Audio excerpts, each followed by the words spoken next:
yeah, all that stuff for a young guy, to be around those type of players, that's all good. It's all good. I kind of get caught in between sometimes. I'd like to see him have, although we haven't been busy, he's been a little banged up, but it's exciting for the kid. It's great for the organization. We talked about him so much last year. His first year kind of breaking out. How do you feel he's doing this year? Oh, I think he's had a really good year. He's tapered off a little bit. He's sorting out some things. He hasn't been totally physically on top of it, but he's fighting through some things. Still has been a very good player for us. So we got to be really careful in how we judge him, because there's a lot of other little things he's doing. Although he's not continuing with the points and the goals as he was in the first quarter or so of the year, he's done some really good things for us. At his age, is it more important for him to be consistent through everything, or do you want to see improvement? What do you look for a guy at that age? I think he's learning a lot of different things this year. How to handle injuries, how do you play through, not being hurt enough to be when you're out of the game, but managing things when you're banged up, as all players do in our league. Handling expectations, handling a second year. People obviously know who he is. There's more attention brought to him, and it's fighting through that stuff, and I think he's handled himself really well.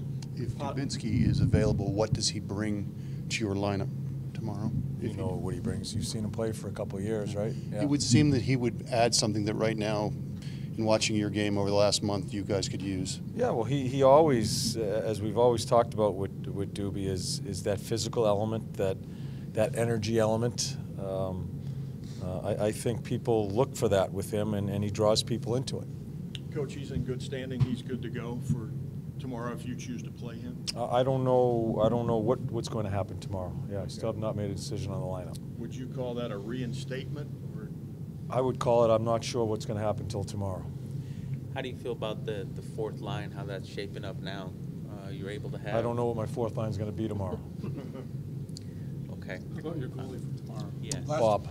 Yes. Good question. Change just because last time off the break you started, Corby. Yeah, but Bob's going tomorrow. Yeah. Okay. So no concern this time as far as the layoff? No. Okay. Did you meet at all with Brandon after he came back into the team? It's my business and Doobie's business. John, is Seth healthy? Yes. Obviously the break was, or the slow schedule as far as games helped with injuries, but how do you feel now? I think 33 games the last 60 days. Yeah, I think it's good for our team right now. We've got to get into, we've talked about how we want to play, some of the things that have been missing in our game. I think when you start playing games, you get into the flow of the season again. I mean, again, we play one game, and we have 2 days in between this game before we play our next one. So the game's going to mount up on us. I think it'll be good for our team to try to find itself with consistency in how we want to play. Along that, I mean, that can kind of help guys. The more you play, maybe catch fire a little bit down the Well, stretch we're still working through some guys just not having great years. Still trying to find their game. I think the more you play, it's going to go one way or the other. It's going to pile up on you, or it's going to help you get some confidence. And we're hoping it happens the other way. And you only get that done through games, not through practices and stuff like that, through playing games. Have you seen the last couple games with Foligno? Seems to be making some plays, a little bit more confident. Finding his game, yeah, has ended up on the scoreboard too with some points. Played a game in Arizona, played through an injury that we weren't sure if he was going to be able to play.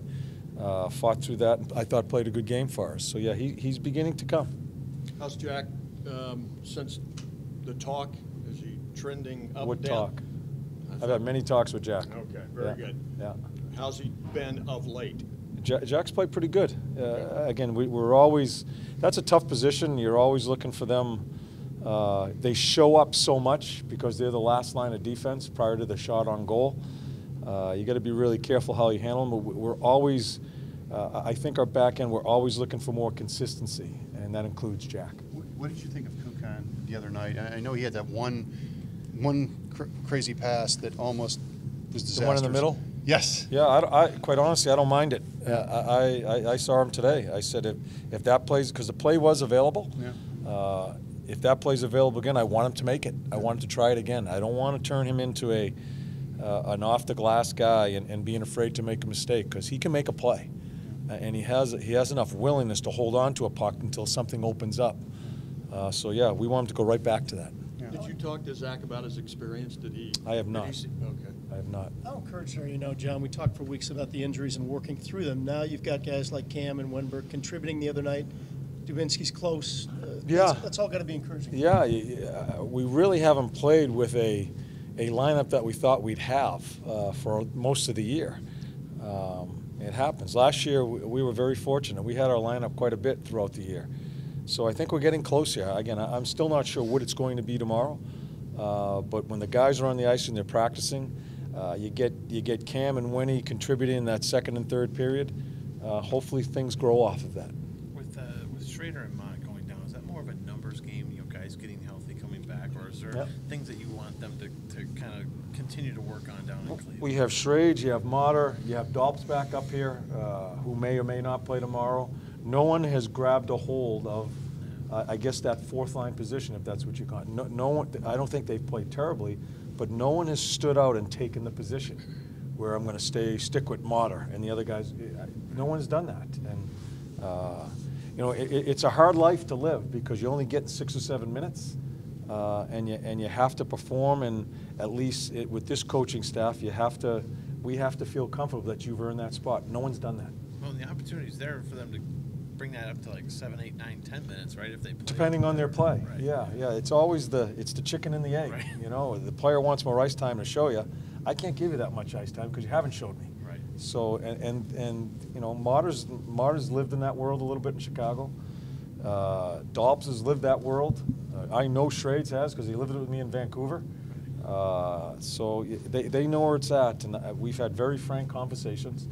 And I've tried to be as honest as possible with them. So I have a pretty good idea. They know where they stand, but no one has grabbed a hold of that position. You mentioned the Kukan pass earlier. I was wondering, as a guy that's been in the league for a long time, when you first started to see that pass made, what did you think of it? I mean, because I understand the reasoning because everyone's along the wall and everyone's pinching. Yeah. As a head coach, we were talking to Danico, and Danico said it scares the hell out of him even now to watch guys make it because of what could happen if it goes wrong. Yeah, early on in my career, I'm telling them to get it out, put it off the glass. Not anymore. I hope I've evolved as a coach a little bit where you want it to get better. Kooks can make that play, and I want him to try. I don't want him afraid to make a mistake. As a young coach, and we all go through it, as a young coach, you think the game needs to be perfect all the time, and you coach it that way. And I think sometimes you stunt the growth of people. If it's a guy that I don't think can make a play, and is just a banger, and we just need to shove it up the ice and gain zones, yeah, it's a different story. But I know Kooks can make that play. I saw him 2 years ago make some really good plays for us. So I do not want to inhibit him.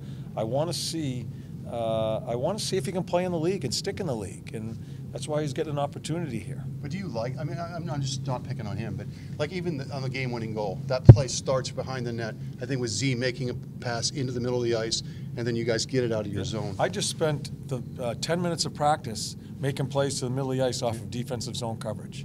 If you saw the drill, we're banging away 2-on-2 in the corner. We're looking at dump pucks into the middle of the ice because usually when you shove it up the wall, it's shoved right back into your face.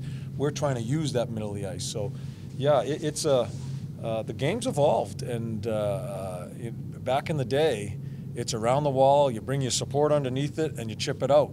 Now we're flying guys out of the end zone, trying to stretch the D off the blue line and dumping pucks into the middle of the ice where we've created ice. And I think that without the red line, every team's stretching zones, and it's not about getting the puck to the guy stretching the zone, it's about using that underneath ice, and that's where the middle of the ice comes into play.